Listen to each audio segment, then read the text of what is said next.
In this video, I will demonstrate the one-sample t-test. The one-sample t-test attempts to discover whether there is a statistically significant difference between a set of data in a sample, the average of that set of data in the sample, and an established criteria or an established average. The typical example is IQ. We know that the average IQ for the population of the United States is 100. And so if you were to walk into a classroom and measure IQ of 35 of your students, that would be one sample of students that you would compare their performance or their average IQ against 100, which is an established criteria for IQ in the United States. In this case, let's assume that arachnophobes have an average, established average, anxiety rating of 40. And we want to see if this sample of arachnophobes playing with a real spider is different from that established criteria of 40. What we do is we click on Analyze, we click on Compare Means, click on One Sample T-Test, bring in the real spider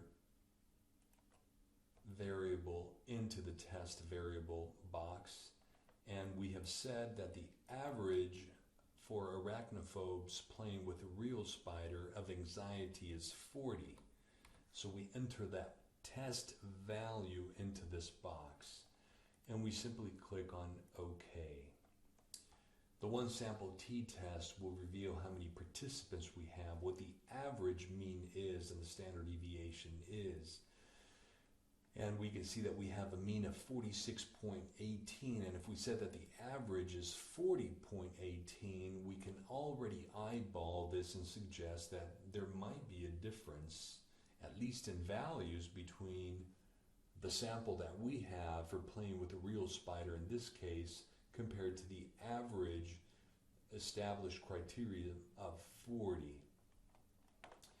The t statistic is 3.4047. The degrees of freedom are 27, which is one group of 28. We subtract 1 degree of freedom. We have a significance in the two-tailed distribution because we did not declare whether we were aiming for a difference that was higher or lower than. So at the two-tail, we do have a significantly different average than that which is established of the test value of 40 for participants or population of arachnophobes in the United States.